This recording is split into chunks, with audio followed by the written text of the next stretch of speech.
Yes, my people, welcome back to AFTV. Welcome to another live show. Now, this would have been, I've got Laurie's notes here, the 137th show of Talk is Cheap, but it's today, we're joined by Curtis, but it's going to be a live show because there's plenty to talk about. I'm blessed to be joined by Curtis because I'm a big fan of you, brother, and it's always nice to have you here, fellow striker. Come on, man, good to be with you, bro. Big up my G, big up my G. I haven't got a long intro, you know. Nah, don't worry, we don't need that, man. But you already know you are, you know, you're the guy, man. You're one of FCA's best new content creator as well. I'm going to get into that, and I want you to talk about what you've been nominated for and as well, because I want you to promote your side as well, Curtis Shaw TV. Yeah, make sure you check it out. But before we get into all of that, I've had a good day. You have. I've had a good day. I want to explain, people. You can probably see the book right here on the table. It's David Dean's book, and he was here today. There's an exclusive interview coming out very soon, so please, everyone, keep your eyes open for that.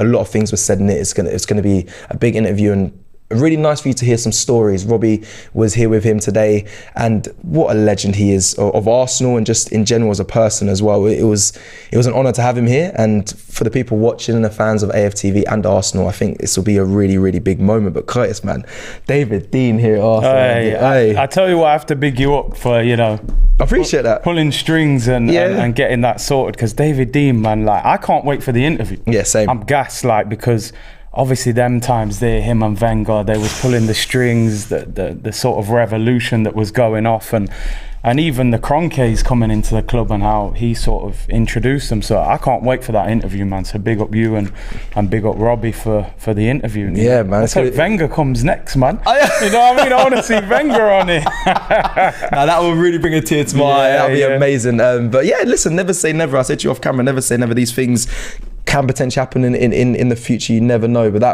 it will be a big interview, and I'm looking forward as well, because I didn't sit down and watch it while they were filming, but I'm looking forward to it dropping. But that'll be out this week, and guys, pay attention to that. We have the book, and it will be on the set as well of the AFTV watch-alongs. We put it right next to Wenger's book, which would be really nice, and hopefully one day we may have him here. But I've just got some, as you can see here, some of the photos of David Dean meeting the Queen. RIP obviously, and traveling as well with Wenger in the private jets to games, and him at the races. I'm going to spin it around quickly. You see some of the images here, but guys, I can't promote this book enough. I have listened to the Audible, so has Robbie, and I can't promote it. It's a really good book, very insightful, but do look out for the content coming your way. 100. Big C unit in the chat. I see people going in with it, but yeah, we've got Curtis in the building. It's time to kind of look at, I want to just talk through Arsenal's start to this season, and we can touch on little moments before. Obviously, pre-season we was out there. We saw things changing with Arsenal, but everyone kept saying it's pre-season. Let's not get carried away. The window was open. We was linked to players like Tielemans. We can have a discussion about some of the players we're linked to and what we'd think now and things like that. I want to really go through just the beginning all the way through to where we are right now, 7 games in and top of the Premier League table. And I can say that with a smile on my face. I put a tweet out this week. I think it was yesterday actually, saying there's so much to love about Arsenal at the moment, the club, and it got a really good reaction on Twitter, and it's rightly so. There's not really much to argue about. I think a lot of things that I was frustrated with aligned with Arsenal is now kind of changing massively, whether that's players, whether that's, I don't know, just mindset, mentality and whatnot. It's completely changed. So let's kind of begin. Let's go to, well, I suppose we can speak about firstly the Brentford game on the weekend. We've got a kind of debrief on that. And before that game, Arteta was awarded Manager of the Month for the month of August. Now there is a curse that, I mean, everyone speaks about, but big up Arteta, he's probably broken it with a 3-0 win against Brentford. But let me just get your thoughts, Curtis, just on the game before we go into everything else. Just the game against Brentford. Were you massively impressed with the things you took from it? Anything you saw and was very happy with? I thought for me it was one of the best performances of the season, to be honest. Yeah, because it felt like a controlled performance. We weren't like amazing in the way we played, but I felt so relaxed. I was doing my watch along. I started the watch along. I was like sat up. I was thinking, yo, Ivan Toney, England squad, this is going to be techie. But trust me. By the end of the game, I was slumped in. I was chilling. The 15-year-old came on. I was like, yo, this is a nice day out. Like, and you got to think this is a Brentford who, slapped up United the other week. I think they were second top scorers in the Premier League before this weekend. So to go there, keep a clean sheet, Tony and them, man, never looked like scoring. Bro. And I thought it was a fantastic performance. When you think about I saw your clip that you put out with your little rant after last season. Yeah. When we'd gone there, you were saying they've just been promoted, they didn't even win the league and they bullied us. And you look at 12 months later, the way we dealt with them. I feel like the Arsenal team is almost growing up. Yeah. Even the manager, I feel like they're all growing up now and they're understanding what it takes to deal with the Premier League and be successful. So for me, one of the best performances of the season. Yeah, no, I have to echo that. I was. Were you surprised then from how well this Arsenal? Because remember, Martin Odegaard also out as well. Yeah, that was a big worry. A lot of fans concerned and thinking, oh, we might lose in the midfield. We could get bullied. Like Fabio Vieira stepping in. We have to mention him and to speak about him quickly. Stepped in, scored a great goal. Looked quite comfortable. Me and Lee were watching the game together, and we did mention how he's taken a bit of time at the first 15, 20 minutes to kind of adjust. He hasn't been really like a shining light. But after that goal, I mean, he said in his interview after with Martinelli that it was luck. And then Martinelli really was response, don't say it was luck, you've been practicing it all week. But I got to big him up because he stepped in and there's big shoes to fill there. Martin Odegaard, I think, has been sensational to the start of the season. He's been a player that I've loved watching, and I had my doubts when he wasn't in the side. But Fabio Vieira stepped in, what a goal. Just talk about some of the players there. Let's just talk about him actually for a little bit, him coming in. Do you think he's going to uphold that position, Curtis, though? Think about number 10. Very much so Martin Odegaard's position, even though Emile Smith-Rowe does play on the left, but he can play in that 10 role. And then obviously we saw Noir Amri come in as well, also number 10 as well. It's a position where it's now up for competition. There's a lot of competition there. Obviously, I think Martin Odegaard, once he returns, will claim it back. Obviously, the captain of Arsenal, but Fabio Vieira stepped in and done such a good job. Yeah, it was interesting because, you know, for me, I'm watching the game and because I felt like we needed a centre midfielder, a lot of people have been sort of saying, did we need to spend 35 million on a number 10? When we had Odegaard, Smith-Rowe can play there. That moment, that goal for me, I think that's a special moment. Oh, definitely. Because you know, as a goal scorer and attacking player, you go to a new club, you're under pressure.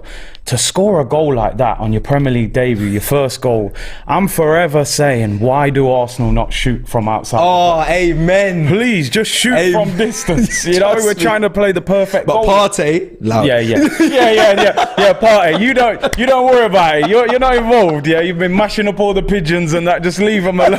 You know, Partey, you just chill. Everyone else, you try your luck. But no, Vieira. Do you know what I loved about him? It was the way he just took the ball. And it was like, I'm shooting. There was no doubt. He weren't looking for no pass. He was like, I got a bit of space. I'm letting it off. And look at the quality of that finish, posting in. I was like, what a goal that is. We don't see them goals that often at Arsenal. Not 100%. So as you're saying about the Odegaard thing, I think Odegaard at the moment has stamped his authority in the team. He's the captain. The manager clearly likes him. But top clubs need competition, man. I think if Vieira can put pressure on him, that's only going to be good for Arsenal. You want two good players pushing each other for a place in the side. You know, we used to have that back in the day with Wiltord and Carnu. These men couldn't even get in the team, but they were top quality international. So I think it's a great start for Vieira. I think Odegaard will be sitting there thinking, you know what I mean, I got to be on my P's and Q's. He's got to be. Because if he comes in and starts scoring all the time, you know, it's going to put pressure on him. But I thought it was a great moment for him, and I just hope it kickstarts his career now. Same, you reminded me that it was his Premier League debut, and like you said, what a debut to have. I mean, in that midfield as well, people question his physicality, Fabio Vieira, but he's one of those players, you know, them players that just you can't really get too close to because he's so technically gifted and knows where to pick up the ball, find space and pass it and move. That is something I know that Brentford kind of struggled with. When he was driving before he took that shot, I was thinking, there's a pass there, Jesus, maybe. And then when he shot, I was like, raw, and then he hit the point. I said, mad. I'm really like Fabio Vieira. And again, Odegaard, I worried about his replacement. There's a lot of players that I kind of thought, if that person's injured, I worry for. Same like Gabriel Jesus, obviously it'll be Eddie Nketiah. Yet to see it because Gabriel Jesus has been fit. Obviously one of our defenders goes down. I'm kind of worried about the replacements. I was worried about Martin Odegaard, but Fabio Vieira stepped in superbly well. And it's a lot to look forward to. I'm excited. How's your mindset been? We're going to go back to kind of the manager of the month, Arteta winning it in August. How's your thoughts on Arteta changed? Has it changed from pre-season, or is it more as we've gone on through the season? Because obviously people said, well, who have you played when it comes to the wins? Obviously we lost to United, but then who have you played? And the way we've overcome stuff, the bounce back from United for the Brentford game, incredible. Mikel Arteta giving youngsters a chance. The things that he's doing seems like he's bringing everyone closer, which he's been doing from the beginning, but also getting decisions right. Where did it kind of change for you and Mikel Arteta? For me, I keep going back to pre-season because it was just such a good... I probably just caught up with how much of a good time it was. But there was a lot we saw, then I thought, he knows what he's doing. Things are going well. What was I would agree. I think the end of last season really hurt Arsenal. Big time. I think the fans, the manager, the players, everyone, and obviously them lot down the road getting that Champions League spot, I think it was a bit of a wake-up call for us that, listen, you know, we've built this project and young players. You've now got to drop players in there maybe at a higher level with the likes of Jesus, Zinchenko, ready-made players that you don't really need to develop over the years. And like you said, I think getting the deals done early, there was such a feel-good factor in America, like we were saying, and you felt like something good was happening. You know, even the way we beat Chelsea in pre-season, you thought, well, it's pre-season, but it feels like we're just ready for the season. Had a strong side as well out. Let's not forget that. Chelsea put a strong side out as well, and then we dealt with them. But go on. So in terms of Arteta, look, for me, I think people know over the last couple of years I've been a bit of a critic of him. You know, I hold my hands up on... I have to ask the question. Listen, I hold my hands up on it. You know, it's right there. You can see it online, man. But listen, it's only because we want the best for our football club. 100%. And ultimately, I put my hands up now. At the moment, things are going very well for him. And I think he's moving in the right direction. As I said, I think he's learning. I think tactically he's improving. Like, he seems to make better decisions and substitutions. I think tactically he's learning. I think maybe outside of the Man United game, where at times, you know, our line was a little bit too high up against a pacey front line. But listen, at the start of the season, if you'd have said 6 wins out of 7, top of the league, above Man City, we'd have bit your hand off for that, brother. You know what I mean? It's unbelievable. It's crazy. So it's just about, I think, the pessimist as an Arsenal fan, because of what's happened in the past. Which is understandable. You're looking at like September, October, you're going, well, we need to get through that. You know, I think for Arsenal to have a good season this year, we need a little bit of luck. We need Thomas Partey to stay fit. We need Gabriel Jesus to stay fit, because you can see that when Partey came out of the team, the midfield wasn't the same. Jesus, for me, has been a revelation this year. He's been incredible. I think he's unbelievable. Honestly, I don't throw them words out. No, 100%. And we are going to definitely touch on it, Curtis, because there's right at the bottom of this, at the top of the show, at the end, sorry, it says, let's talk Jesus, striker to striker. And we'll do a big segment and just talk about just... Again, what you just mentioned there has been unbelievable. We will definitely get to that. Just quickly, you're speaking about Mikel Arteta and speak about how well he's done so far as a manager. You did say so far at the moment, which is only right to say, because yes, we're top of the league, but it's a long season ahead. But the football that we're playing, I want to do a little moment of just appreciation of it, because I see other fans saying Arsenal are playing the best style of football currently in the Premier League. Do you think that holds weight? Do you believe in that as well? Because I watch a lot of football, and when I watch Arsenal, I'm trying to take away my bias. The football that I'm seeing is beautiful. Jesus is definitely a big part of that. Martin Odegaard was a big part of that as well. Playing out from the back was a big part of it. Yes, I think Man City also play really good football, but I think I'm more blinded by, I'm so fascinated by watching Haaland and his movement and how he works and how he just scores goals. That may detract from the football that they do. But Man City, I think Man City and Arsenal are up there when it comes to who's playing the best sort of football. I can talk about those two teams for ages, because it's beautiful when I watch them. Do you agree though with that sort of statement that Arsenal playing the best football currently?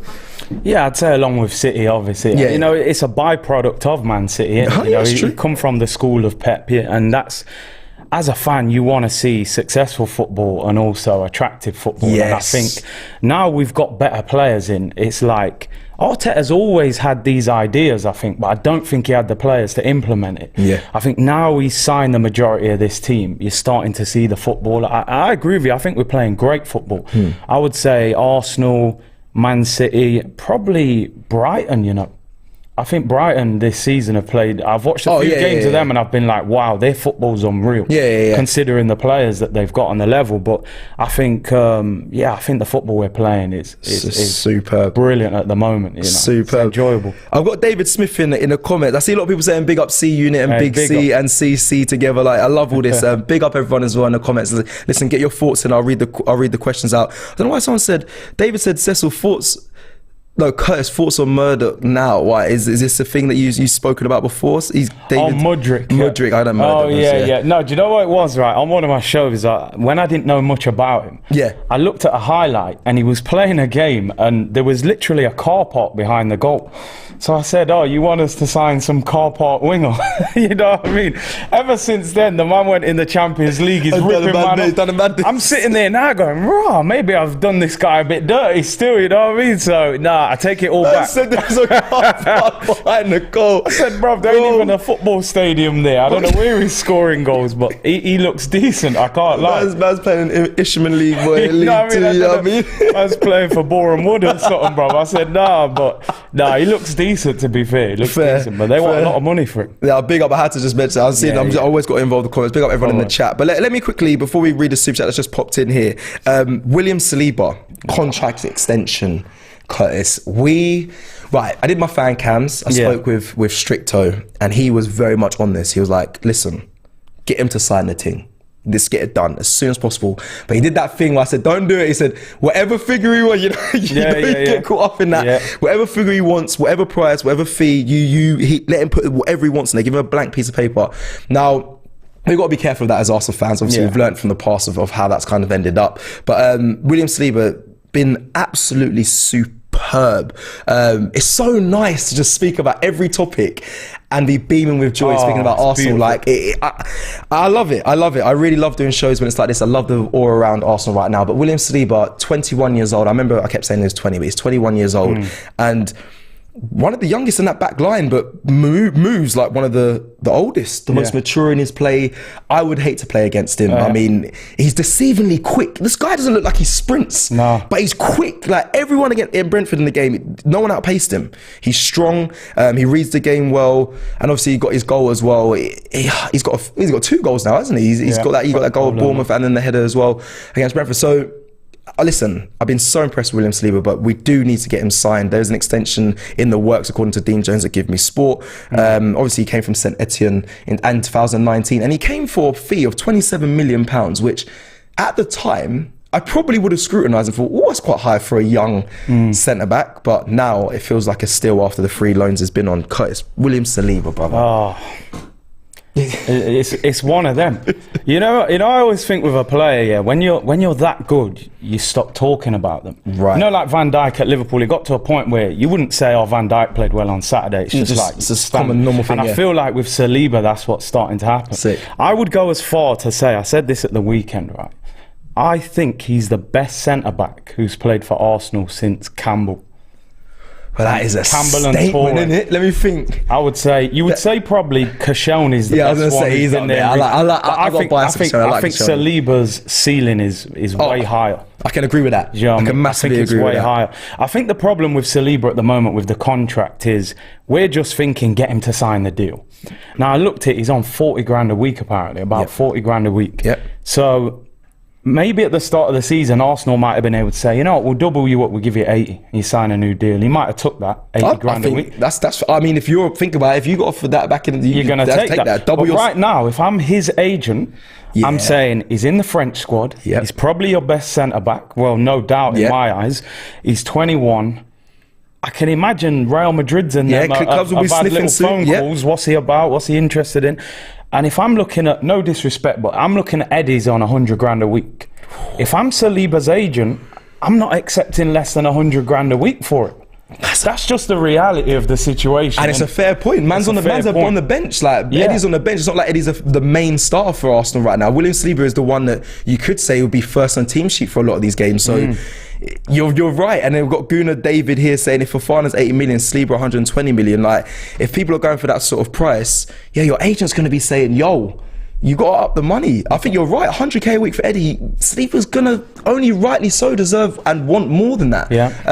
Obviously we can't get too outrageous, but I agree with you. I think 120 grand a week is a fair enough for a player of his ilk, and he can potentially go on, like you said. I think his ceiling's higher than a lot of these players we've mentioned before. So, that is a good point. That is a good way to look at it as well. They're going to be demanding, but him and also Bukayo Saka as well, obviously waiting to re-sign. So, Arsenal are really going to have to start going into the bank and saying, boy, we've got to start paying the wages. But I think it's a good thing though. I think the board or the business side of the club may think it might be a bad thing, but these are assets now that they're sitting on. William Saliba, I don't want him to leave, but you keep him nice at this club, you rebuild Arsenal and get it to where it should be, then you have an asset there, a massive asset. Bukayo Saka, the same. Club teams are going to be sniffing around him. We just had the 15-year-old make his debut, and I'm hearing the likes of Man United and Liverpool and Chelsea looking at him already. It's like, whoa, but this is an Arsenal side that I haven't seen in a long time. Players that are worth real big money and really have got an abundance of talent. Do you know what I mean? So,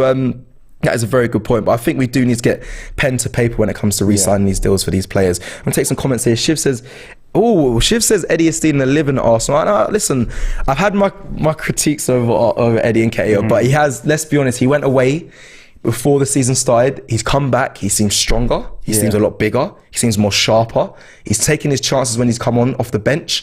I haven't actually heard anyone say a bad word about him this season so far. So, listen, big up Eddie, and I think his time when it comes, he will continue to grab it, whether it's the cup games or if it's a run in the Premier League at some point if Gabriel Jesus isn't ready. But we'll also get to that as well in when we do the striker talk. Leo says, give him 156 years and be done with it. He's incredible. Yeah, fair enough. Jesus will miss my super chat. Apologies. Let me go back to that here because I did say I'll get back to that. Rizwan Khan says Vieira will push Odegaard to the next level. The competition we're building is important to the growth of our young players. Mikel is growing as well.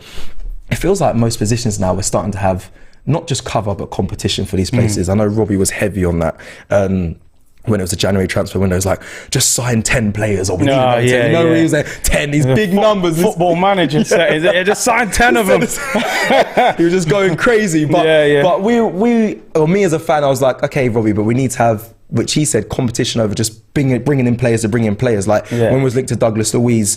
Now looking at it, a good player, but I think that was more, not panic, but the money that they were asking for Aston Villa, it could have became a panic signing. Now I think, you know what, we've got good competition in each position, from where the likes of it's in the midfield or up front or in the defence. It's good, and it is, like you said here, Rizwan said, Mikel is growing as well, and I think the team are as well. So big up. I think we're in a good place. We really are. We just spoke about William Saliba there. Odegaard as well. I did mention it briefly at the top of the show. He picked up an injury before the game in training. We believe it's a calf injury. When I listened to Mikel Arteta in a press conference, he's being very secretive of how long or when they're going to return. And that's in regards to Odegaard and Zinchenko. I think he's being smart with that, but Odegaard, because I'm mentioning this because Norway came in and wanted some information on how serious the injury was, because they want to obviously get taken for international duty, but it's probably unlikely that he will go now that he's injured. But something to worry about, Curtis, or not, these injuries. We've got Zinchenko, Emil Smith-Rowe I want to talk about with you as well, because we know how hard it is when a player's injured, how hard it is for them in their career. And I think Emil Smith-Rowe, there's a big conversation around it. He's got an injury where he can kick on and still be this Arsenal hail-end graduate that's going to kick on, or this could be a problem for you. And also, let's just discuss Odegaard as well, calf injury. Were you massively worried? Do you think, we've got Vieira there, but is he someone that is integral to the way Arsenal play? Do you know, with Odegaard, it's an interesting one, because he's somebody for me that I've always rated him as a player. I wasn't so sure at the start of the season, like, should this guy, number one, be the captain? I wasn't sure whether, is he somebody I look at and think, Arsenal captain. Now I realise times have changed. You know, there aren't Vieiras and Tony 100%. Adams kind of captains. There aren't many of them about now. I just wasn't sure with Odegaard whether to me, the captain should be somebody that you're probably going to pick every week in your side. And I wasn't so sure whether Odegaard was a certain starter in this team. I think he has nailed that down this season, because I think Smith-Rowe more will play on the wing than than in the 10 role 100%. when it plays. But obviously Fabio Vieira's come in as well. I think with Odegaard, I'd like to see more goals as well, because I think he does have a good left foot. He can shoot. Do you think he holds on to it? You know, he's one of them players that takes an extra touch. Yeah, he wants to find a pass. He's a bit on that, like Mesut Ozil. You know, they'll be like 10 yards out, still trying to pick a through ball. You know what I mean? Just shoot, bruv. You know what I'm saying? Them man just love passing the ball. They round the keeper and then try just roll it to someone. Yeah, man. Them man want better assists on that. But nah, Odegaard, I think he's proved doubters wrong, really. And I think when you look at £30 million, he's 23, 24, Norway captain. Yep. Again, he's an asset. He's somebody to me that if you was to sell him, you're going to make profit. And I know we don't want to be selling these players, but we don't want to be in the situation we were in years ago where we couldn't sell anyone. Or if we were selling them, it was our best player. So I think Odegaard has been good this season. In terms of the injuries, just quickly though. Go on. Ain't it interesting that we sign all these players that don't seem to get injured? And all of a sudden, and it's always muscular injuries. You never hear like, oh, he got tackled and, you know, it's a bruise or something. It's calf injury. Thomas Partey, I think they said he missed 5 games at Atletico Madrid, and he's missed, like, what did they say? Loads. He's missed 50%, at Arsenal. half, So, and this has been happening for years under Wenger, you know, Diaby, Rosicky, Cazorla, all these good players that constantly getting injured. So is it coincidence, or is there something wrong with Arsenal's It's tough, training? isn't it? I don't know. It's a tough one, because like sometimes it's just adjustment to the league, adjustment to the climatising to the league, really, and your new surroundings. I think Thomas Partey has struggled to do that personally. I really do. I think in the Premier League, and I remember hearing it from, I believe it was his barber or a friend of his barber, that said he is really struggling to adjust, and that's probably what his body is just breaking down. Like he said, it's always muscular injuries, and that's kind of leading to being overworked or keeping up with the tempo of the game. I think that's what that leads to. You're right, you never hear anything of like a broken bone or anything. It's always just muscular injuries that you can never detect or never can gauge how long they're going to be out for, and it is a concern. A lot of it coming in training as well, which does frustrate me, because I think, what are you guys doing in training? Like, what? Because I don't think Arteta's a manager that beasts his players either. He's definitely not one of those players. I feel like he goes to training and you do like a lot of technical drills, a lot of analysis, and then breaking it down on the pitch, doing shape. I don't see him being one of those guys that's making you run constantly and doing loads of physical work, especially with a young side, and a side that's young normally takes time to mature, and you don't want to go overly hard in the gym and whatnot. So it's becoming a problem. I think it does need to be addressed, but I remember Robbie also speaking before the game and saying, listen, every team gets injuries, but I think we're right to question what we're getting so far, because we've got to kind of get rid of these muscular ones, and we're going to need to this season, because when we have a full strength side, I generally think we are so difficult to beat. I think we have a really good chance of securing top 4. I don't want to say challenge for the title. I was waiting. I thought you were going to say that then. You know, I've seen that headline on a lot of shows, you know, can Arsenal win the league? Yeah, not me, bro. Not me. I know people probably expect that from me. I think every time I'm out in the public and people are speaking with me, they're like, Cecil, what, we can win the league? I'm like, bro, stop doing this. Like, yes, we started well. Yes, we are top of the league, but it's a long season, and since being here, especially at AFTV, you understand. Like, let's just take our time, game by game. I'm not going as far as moving in silence, which is what Turkish likes to do. I do like to enjoy the moments, so you'll see me sometimes tweet or get at some other clubs, but I'm not going to say we're going to be up there challenging for the title at all right now. Aston Mac TV, I wonder if that's, it can't be Aston. It could be Aston. Says it cannot be understand the feeling that Arsenal is the place to be for the youth development. Jan transfer window could be tasty. It cannot be understand. Okay, I'm assuming saying, but okay, it just must be the place to be for the youth development for Arsenal. I don't know if you've even caught an eye of what's going on in the Hale End documentary, but that's been superb. Arsenal releasing it on YouTube, listen, the academy and what Per Mertesacker is doing, superb. We've got some real good talent in there. We are going to go on to Nwamri. Ethan Nwamri, and let's just talk about that. We're going to go, and it's perfect actually, leads into it so nicely when it comes to this topic.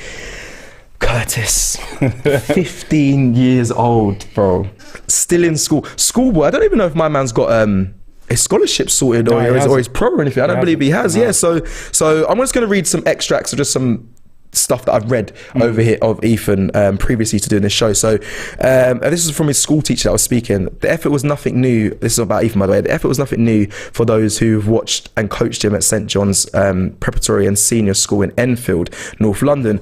This is when he turned up for a trial to earn a school scholarship aged 10. The game had to be stopped as he was asked to leave the pitch, as none of the other children attached to top flight clubs could touch the ball.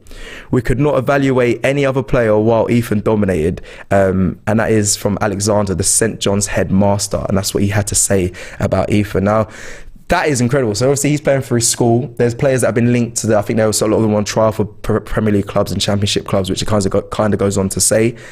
And he dominated the game so much they couldn't even assess the other players because that's how good he was. So, and I also heard, remember Ian Wright saying that it's only been in the last couple of months, like he's been jumped up, like he's 15 but was playing up when he was 14, playing in the youth team and whatnot. So this wasn't by coincidence, because I think a lot of people said, where's he come from? And even me, I questioned it as well. I was like, wow, where's this player come from to make that jump that quick? Yeah, it is massive. It's massive. So let's talk. 15 years old. What were you saying? Where were you? Were you in the game then? Was football? Obviously, football. I'm just quickly give you a little detail. I was at Palace then, but I got released at 15. But still in school, year 10. That was my first introduction to the professional game as well. I didn't know anything before then. It was all Sunday League, Surrey football. But yeah, 15, making a Premier League debut. Firstly, where were you at 15? Then we'll talk about how it would be.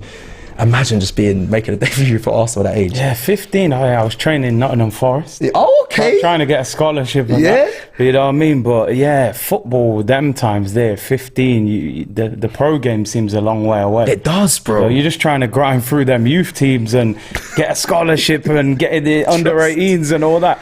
You're not thinking first team. You're not thinking first team. No, you know what I mean? Bro. But then when I seen the stories the day after, you know, I'm like, okay, Man City won him, Chelsea won. They've obviously said, you know what, we need to sweeten him up. You know, we drop him on the bench for the first team, bring him on for 2 minutes at the end. I don't think he even touched the ball, did it? To his mum and dad, that's going to be like, okay, Arsenal, they've pushed him in the first team, so maybe we sign the contract here, because we know that, like, Chelsea are notorious. They overpay young players 100%. Massively. So I'm sure if Chelsea are sniffing around, they're offering big wages to him.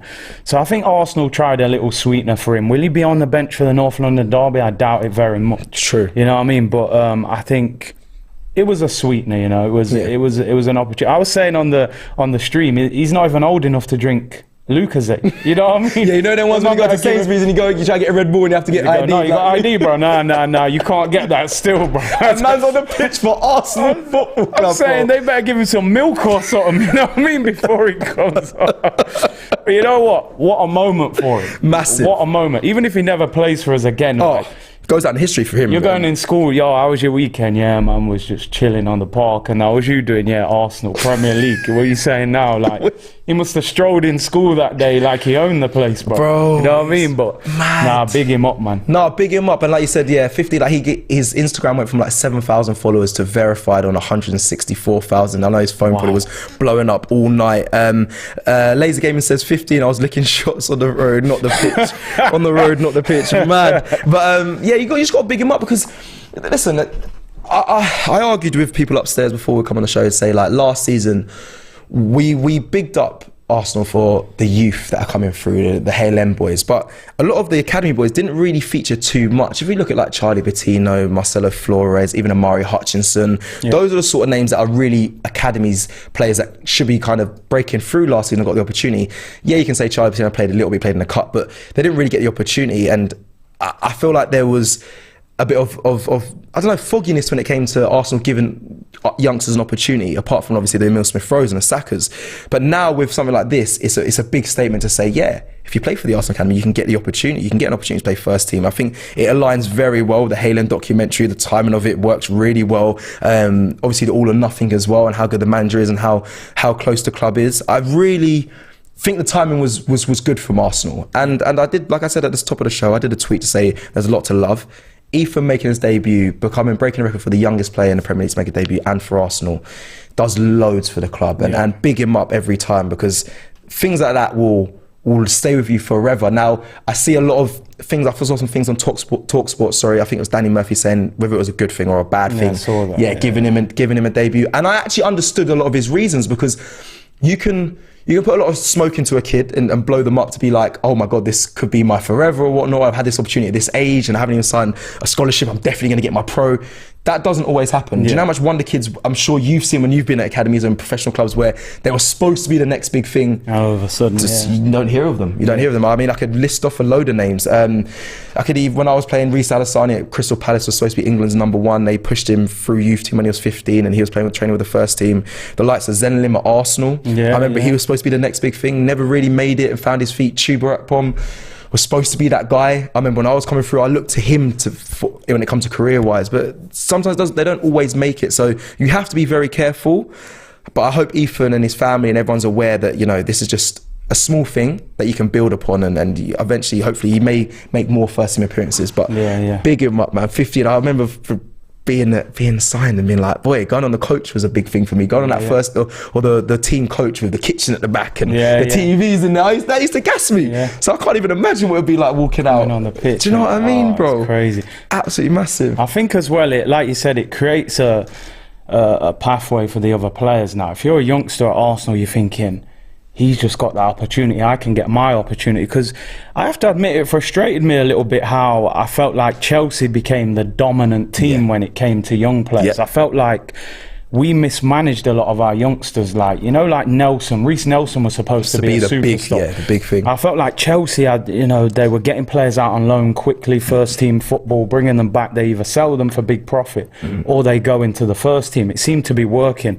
And I think with Arsenal now, we need to kind of change the way we manage young players. 100%. Because a lot, you know, under 23s to first team, the gap is too big. Yeah, massive. There are a lot of players who rip the under 23s apart. They can't handle the first team. It's not the same as when we was young. It was reserve team football. Yeah, there was a cycle. You get caught. If you get caught in a cycle, you can never really make it into the first team because you have a contract. You never really get the opportunity because the gap is massive. But go on, massive, yeah.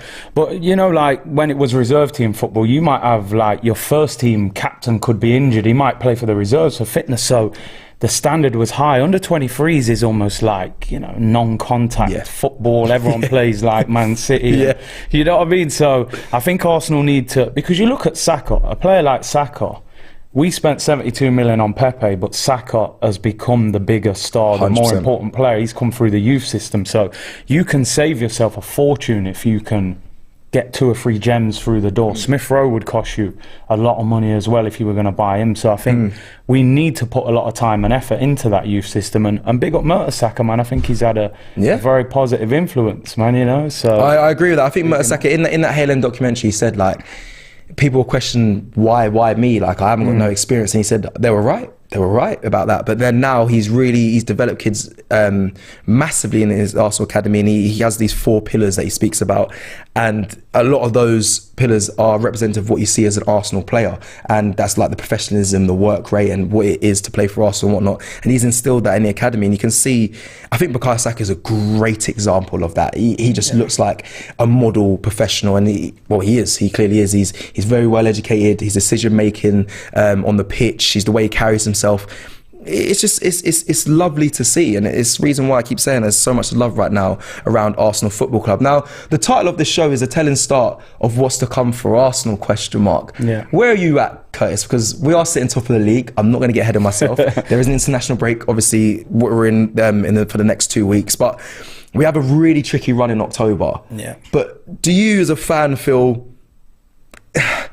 It's definitely not favourable, but do you feel like we can get over these big games, the Liverpools? Would it be different? Do you think it might be different this year when we go away to Anfield? Will it be different when we go and play Man City? Or are you not too sure yet? Where are you at as a fan? Because it's been positive so far. Yeah, I mean, one thing I'd say, Mikel, you know, don't play that music before Anfield this year. You tried a thing, it didn't work, so leave it this year. We don't want to hear You'll Never Walk Alone. Listen, if you're Arsenal now, you have to embrace the challenge. Yeah, you can't hide. If you're going to be successful in the Premier League, you're going to have to play City, Liverpool, Chelsea, all of them. Arsenal should be confident. I think when we're at full strength, we can go toe-to-toe with anybody in the league. The question mark's going to be if, you know, I saw Jesus is on 4 yellow cards, 1 yellow card, and he's suspended. So if he gets booked against Tottenham, he misses Liverpool. That'll be 5 yellows. So these are where you're gonna, you know, get questions asked of us as a team. But listen, top of the league, playing well. we need to embrace these challenges. You know, the North London derby after the international break, massive game, one of the biggest games for the fans. Yep. You know, Liverpool. I'd be looking at Liverpool as well, and Tottenham. You've got to be thinking we're going to beat these teams. Yeah. Do you know what I mean? Don't be afraid of them. Yeah. I feel like the mindset might have, with the players we have now as well. Like, if you played Never Walk Alone when Gabriel Jesus and Zinchenko and the man in train, they'll be looking at this brother like, turn that off. Yeah. Turn that off, Mikel. Yeah. Pep never did these things. I don't know where you got this one from. Pep never played that, bro. You know what I mean? So yeah, I hear what you're saying. I think you got there's a mindset change. I think, and I think the belief in this Arsenal side is definitely up. It's high. It has to be higher. The likes of Fabio Vieira having the confidence to take a shot from the outside the box and do things like that shows that. Gabriel Jesus is constantly just in tremendous form, scoring goals. Saliba being so assured at the back. There's so much belief in this Arsenal side that we should have that as well going into these up and coming fixtures. As difficult as people say it is on paper, I'm starting to feel very confident when we're going to these games, but I won't get too ahead of myself. There will be a telling sign in October, but yeah, definitely a change going forward. A here with a super chat says, "Who's the better baller with the eyes?" Listen, I don't really know to ask that. You can decide. Tommy quickly says, "Remember Jet?" I do remember Jet Emmanuel Thomas. You know, I see him quite a bit. Not quite a bit. That's a bit over exaggerated, but I've seen him at a few events. When I was a footballer, I saw him out quite a bit. So you was out quite a bit. Yeah, I can't lie, that might have affected my longevity in the career as a footballer, but he was out. But listen, I don't drink alcohol. Let me not talk about other players too much, but he was out and he was at some events, but he was an incredible talent. Listen, that video that went viral of him doing that trick in the Arsenal, I think it was under 23s game, under 21s game, and scoring the goals. Like, he was superb talent, but he still had a great career as well. Definitely a better one than me, but yeah, definitely remember him. I want to ask you as well, just quickly, Emile Smith-Rowe, we spoke about obviously being injured recently, number 10, he's got that number in his back. Do you think he's going to start, Curtis, like feeling the pressure in a sense that he was very visibly upset when he got injured after Man United game, and I don't want players to label him as an injury-prone player because it'll be unfair right now, but I know as a young player, I know what it's like to be injured. Thoughts will start creeping into his head. But there is also a lot of competition now in a lot of positions that he's playing, whether that's the 10 or out wide on the left. Do you think he's got to start worrying, or do you think, you know what, when he's fit, he'll be back in, he'll be all right? I think his back's against the wall a little bit now, you know. Obviously, we saw him on the tour and spoke to him a little bit, and he was frustrated. Oh, you asked him, "Are you fit, bro?" Innit? Yeah, you fit, bro? He was like, "Yeah, I'm fit, but maybe he weren't fit, you know." You know what I'm saying? But, no, do you know what? With Smith-Rowe, I think you got to look at 12 months ago, he was in the England squad. Yes. New contract, number 10. He would have been dreaming of the World Cup. You know, can I sneak into Southgate's squad and go to the World Cup? Right now, missed pretty much all of pre-season, hasn't started the season. You look at Martinelli on the left-hand side, he's starting to make that place his own. You got Odegaard as skipper in the 10. So if you're Smith-Rowe, you're thinking, I got a long, hard road here. It's not impossible for him. He can still do it. I feel for him, but he has to be fit and available. I know they were saying before there were question marks about his lifestyle and his diet and things like that. You saw in the documentary, he was like, I'm going for a Nando's. But then I heard somebody was saying that he got a chef and things like that. So I feel sorry for him, really, because you can tell Arsenal means a lot to him. He scored a lot of goals last season, I thought. This could be a big season for him this year. Number 10, feel-good factor. You're in the England squad. So he must be very frustrated. But unfortunately, injuries is something you have to learn to deal with, and you have to become stronger from it, and you've got to figure out why you're getting these injuries. 100%, and you got to have a mindset where you can overcome them, in a sense of, like, some players, like they talk about Wilshere riddled with injuries, and that can affect your career, and you can really buy into that. Or you can go the other way and try and get stronger, like you said, work out your body and work out why these keep occurring and how to kind of stay fit as long as possible. But I do feel for him, I must say. A little super chat from Manoj says, winning the league will be tough this season, but we will within 2 seasons. If we go on like this, I don't care if y'all don't believe. I truly believe it. Come on, you Gunners. I like the optimism, man. I like it. I hope I'm feeling like that as well in 2 seasons. Yeah, cut to cut is ripping another shirt at the end of the season. Inflation, bruv. We can't rip shirts no more. You know what I mean? I might need that shirt. You know, it's getting cold. Electricity's going up. You know what I mean? No more ripping. And the merch ain't getting any cheaper. And the merch ain't getting. And they're bringing out merch every. I mean, listen. I know where you're gonna go to. I have to mention it. Listen, let me tell you, Arsenal, they're the best hustlers in football. The man scribbled something on paper and they put it on, and it's sold out. It's sold out? It's sold out. It's sold out? It's sold out. Oh, I didn't know it was sold out. And I'm like, nah, Arsenal, you know what? You could literally put anything on a t-shirt and the fan will base, buy it. The man will buy it. I mean, It's sold out, bro. I stayed away from that. I can't lie. The Jamaica one, Carnival weekend, they lured me in with that one. It had to. I couldn't avoid that one. But Mikel Arteta with a few cartoons on it, I had to stay away from that one. Not even for the kids. Not even for the kids, man. I can't. You know what? If they'd beat Man United, they might have got me. I might have got gassed and just ordered it quick. But I was vexed for a week, so I had to leave it. But they can make anything. They can make absolutely anything. I can't believe it's sold out. I did not know that. But that's got me. I did not know that at all. A with a super chat says Cecil been balling on SC Dons, but Curtis ran cup. So. I mean, I suppose that's, you lot killed it when you played us. I suppose you got the goal. You should have been playing for us. I still need to know what happened. I don't know. But you know what I mean? You know, Don Robbie got to do the transfer. The contract's got to be Saliba, innit? The contract's got to be. Got to put it down and got to let me write what I want, isn't it? All right, we are coming to the end of the hour, but let's get into Gabriel Jesus to kind of finish up. Let's talk Jesus. Let's talk striker to striker and just. I mean, he says he respects. This is a quick little quote that I've read today in the media as well. He respects the decision to not be called up, but he said he'll do everything to earn a recall for the actual World Cup when the decision is made for him. Me and Lee actually had this conversation when we was at Brentford because he obviously didn't get called up. The three Gabbies didn't, and it's quite a surprise, quite shocked. But for us as an Arsenal fan, me as an Arsenal fan, it's good because they should be sharp and fit and they should be looked after at Arsenal Football Club. But I said to Lee, I was like, Jesus not being called up, what more can the man do, right? He's left Man City where he wasn't a regular. Yeah. He's now the main man at Arsenal Football Club. He's scoring goals. He's the catalyst when it comes to the change in Arsenal and what he's brought to Arsenal Football Club. Arsenal Football Club is a massive club. There's no denying that. And you're the main guy. What more can the guy do when it comes to the selection? And some people may disagree and be like, listen, I don't want my Arsenal players going away to international duty. But I know how much, and clearly what you said there, like he'll do anything he can to get the recall when it comes to the World Cup. He wants to be there.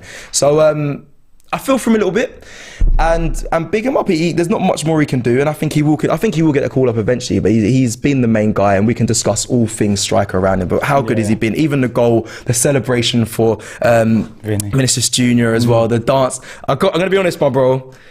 I got a question to dance, man. I have to admit, man's doing man's got a question. I'm waiting for you. No, but man's got a question. I thought it was clashing your man's got to give me. You know what I mean? At least watch your welcome video, my guy, and imitate something like that. Like, give me some sound. Do you know what? I have to give you your flowers. Yeah? Go on. I mean, that was better than Arsenal's welcome video. I'll take it. Cap. No, I'll take it. That was better than Arsenal's. Yeah, all they had is him driving some cartoon stuff of him arriving. Some Photoshop thing. I said, is that it for Gabby? You're at the top of the steps. Trust me. You know what I mean? I'm out there busting up the hips. Yeah, man. Even Edu had to reach out and say, yo, big up for you. Big up, man. That's proper. You know what I mean? You took it right back to Sao Paulo and that. You know what I mean? But it was mad. But, it was mad. But nah, Gabriel Jesus, Curtis, bro. Like, before he arrived, let's be honest, like I'd never expected this. I knew his talent. Even his highlight reels, I think, obviously I watched them before, but even his highlight reels, he showed good feet.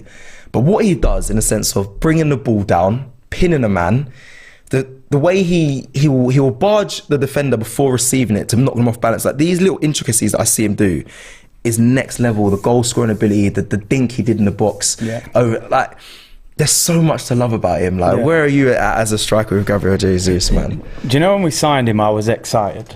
But I'll be honest, he's even better than I thought he was. Yeah. Because I think sometimes, as great as Pep is, and I think Pep's probably the best manager in the world, but I think sometimes Pep's team is more about the collective than the individual. Right. I think you will thrive more sometimes individually playing in a different system.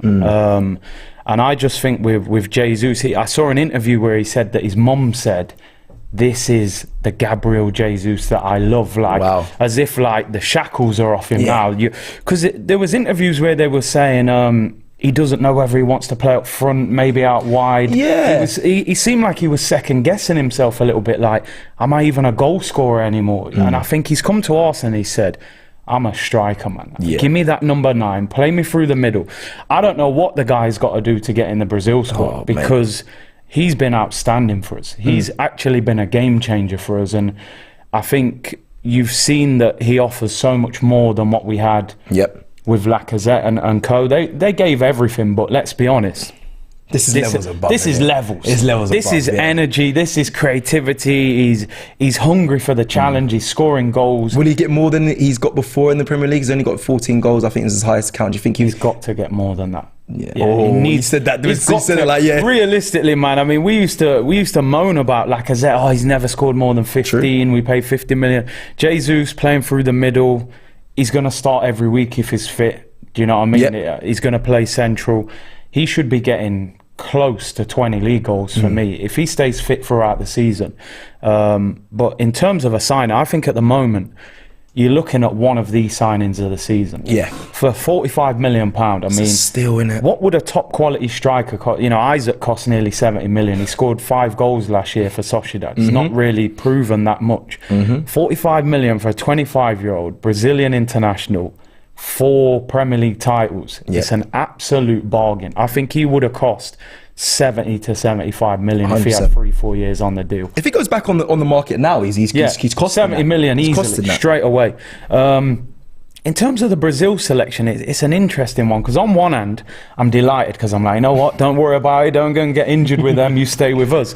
But you see with these Brazilian players what it means to play for their country, and he'll be devastated. Big deal. Do you know what I mean? It means a lot to them, and there was a guy who was messaging me, who was saying that they've been playing Neymar, false 9 through the middle. And then Firmino is the backup striker to Neymar. And they've obviously got Richarlison, who can play wide and through the middle. So he was saying to me, like, I'm worried that Jesus might not get in because they don't need 4 strikers. So it depends. It depends how they play him. I'd love to see him in the World Cup banging goals. It actually sounds like the Man City problem. Playing false 9, playing without a striker. And that's why he wasn't really the main choice for Pep as well. So I'd hate for him to have to go through that again internationally as well. And Firmino as well, I mean, you should be, for me, wow, he's been, like I said, you can't do any more right now. He's ahead of Firmino for me, but I suppose it's down to the Brazil manager, and I really hope for his sake he does get the call up, because like you just said there, it means so much to these Brazilians. I really liked what he said as well when he said those interviews before he arrived, he was very much doubting kind of what position he'll play, whether that be the left or if he'll play up front. And I remember, I mentioned this before, my friend saw him in, I think it was in Nobu in London before he signed Arsenal, and he mentioned how nervous he was signing for Arsenal. But now you would never know that. You'd think, you can see he's a player that's really relishing in the position he's playing. You can really see that he's full of confidence, and there's no better feeling. I mean, we know about Aubameyang as well. He was a player that wanted to be filled with confidence when he was playing. You can see that Gabriel Jesus is one of those players that when he's confident, he's untouchable. And I've loved him so much, honestly, man. I think people have to remember, when he signed for Man City, people were saying this is the next big Brazilian striker. He was classed as a superstar coming out of Brazil, and I can understand why he felt that pressure in a way, because I can imagine playing for Man City, you're part of the collective, you just chip in, you do your bit, you win titles regardless. At Arsenal, the spotlight's on him, you're the main man. We've got a huge fan base. We're all looking at him now to say, come on, take us to that next level. And he's lived up to it, and I can imagine there is more pressure playing through the middle for Arsenal than being a squad 100%. Player at Manchester City. But I love his attitude, it's infectious. I thought a great moment against Brentford was after we scored. Did you see when Xhaka and him got the players in a circle and had a quick little talk with them? And I didn't really see that kind of leadership in Jesus at Man City. I thought he was quite a shy boy, didn't speak a lot of English. He's come to Arsenal and he's a leader. He's doing interviews, he's cracking jokes with the players, and I just think he's embraced everything about the football club. And I think I think that's an unbelievable signing for us, 100%. honestly, because the position we were in, you're looking at it thinking, well, Chelsea really could have done with a striker when Lukaku went. Yep. Man United, they were trying to get rid of Ronaldo. Probably Man City, Man U wouldn't have done business. I think Chelsea tried to get him as well, actually. Chelsea did, apparently. So I think we were very lucky to get him in the end, considering we're not in the Champions League. But a great signing, and I just hope he stays fit. Yeah, same. I hope he stays fit. And for the other young Brazilians, what an impression he will have, and what someone to look up to. And I don't want it to sound like I'm being what is it? What's the kind of word? I don't want to make it sound like I'm being rude to, I guess, the other, like Martinelli, because he's a great talent as well, or just be disrespecting. But Gabriel Jesus, you can really look up to him because for the titles that he's won at Man City, and then coming to here and 25 years old, Marquinhos looking at him, they'll be looking, thinking, wow. Yeah, this is a lot of pressure he's got on his shoulders, but he's thriving. He's absolutely thriving, and really, really, really love Gabriel Jesus, man. And I hope plenty more successes from him, because the more success he gets, the more success we get. Exactly. I see Gunnar Davis says, good chemistry, guys. Big up. I'd love to, hopefully we can get Curtis on a lot more as well. Let me see this. Manji says, guys, maybe they didn't take the 3 Gabbies because they are just friendly games, but it's good for us they didn't go. Bagaboo says, I'm personally happy that how the Brazilians didn't go on this international break. I think it was the plan. You guys calm down. No one's getting irate about it. We understand how much as a player that he'd want to be going playing internationally. So that's we've got to take advantage, obviously, them staying, but we've got to be aware as well for the player. It's a big deal. It's a big deal, man. They want to go to the World Cup. Listen, I hope at least 1 or 2 of them get into that squad for the World Cup. I think if they can keep up their form, I know Martinelli's got a lot of competition out wide in that Brazil squad. You know, Vinicius and Rodrigo. There are a lot of players. Rafinha plays wide as well. They got a lot of wingers. But I'd like to think at least 1 or 2 of them. It'd be good for their profile as 100%. well. You know, like you said, you're talking about value. If Jesus goes to the World Cup and bangs goals in, you know, you're talking about an 80-90 million pound striker all of a sudden. 100%. So hopefully Saliba as well. They need to sign the deal before he goes to the World Cup. Yeah. Because if he's starting for France in the World Cup, everyone's going to be swooping around. 100%. 100%. And then his agent's going to say, yo, I need 200k. Yo, forget that 120. Man's starting with Varane. I need 200k. I need more fees, bro. Come on.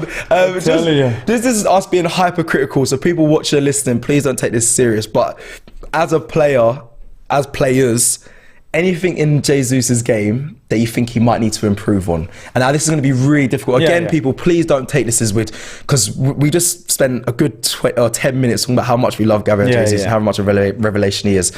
But let's, because I tried to do this and I can't really think what he can bring. Both feet, I feel like he's comfortable. He presses intensely. He holds up the ball well, which I did question. I thought I'd miss Lacazette in that sense and bring in other players, but I haven't, because he's been able to do that. He scores goals. Maybe the outside. He's got maybe outside the box finish. Maybe not yet. Yeah, I think he has. I think it's outside. What about you? I think for me, I'd like to see him getting on the end of more chances. Okay. There was a couple of games there. I remember Turkish said it in an interview after a game where he was starting to give me the Lacazette vibe, not in his quality, just in terms of he's running everywhere. Yeah. I felt like he was just working his socks off and running all over the place, where I think sometimes save that energy a little bit, whip for the 18, be a goal threat all the time. Because at the end of the day, we need him to score goals. I love the all-round game and we want him, we're going to make the most of it, but we need numbers. If we had a 15-goal striker last year, if a striker scored 15 league goals for us last year, we'd have been in the Champions League, in my opinion. So if Jesus gets 15 to 20 this year, it gives us that opportunity. So I would say just get in the box a little bit more. You got the likes of Odegaard, Vieira, Saka, these guys, Martinelli, they're creating chances. Get in the box, sometimes save your energy a little bit. You know, I'd like to see him come out of games where he's scoring 2 goals, scoring 3 goals. Do you know what I mean? Can you turn 1 into 2 and things like that? But I'm sure it will come in time, but that would be my only little critique. Can you score more? Can you be even more of a goal threat? I think that's a fair point. I remember Lee was getting really frustrated with Gabriel Jesus at times because he could have scored. He had a couple of chances at Brentford, and he should have put them away.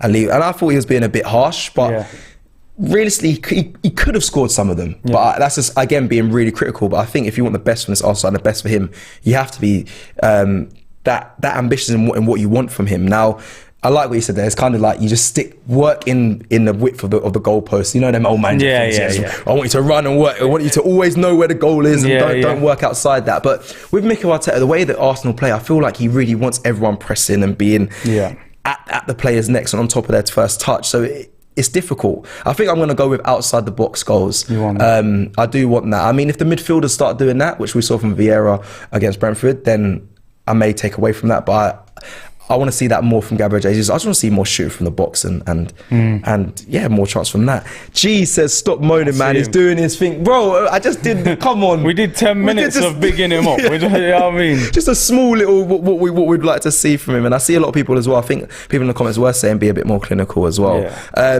We are, like I said, coming right to the end of the show. Curtis Shaw TV people, I have to big him up, an ex-player and speaks so highly and so well when it comes to Arsenal, so do check him out. Obviously the talk is cheap, so I am covering Laurie today. He is away, big up Laurie, what a legend. He deserves a break, so he's having his break, he will be back. But again, big up Curtis. Anything you want to say? Thank you for joining me as well. No, listen, it's been a pleasure, man. Good. Bro, we're always talking off camera. And, trust me. Orlando vibes, was just mad on it. So but it's good. Chick-fil-A, bro. Chick-fil-A, man, you know what I mean? They don't know, but... And the alligators and them tinkers. Them gators, them gators coming out, But listen, man, it's a pleasure to do a show with you. And keep up the good work, man. Thank you. Thank you, very good asset since you've come on the channel, man. And even in America, man, the press conference and the way you handled that, it was quality, man. So big up. Appreciate that, man. Appreciate that. And big up everyone that's joined us in this live. Like I said, there's always going to be more coming from AFTV. So check it out, especially this David Dean interview.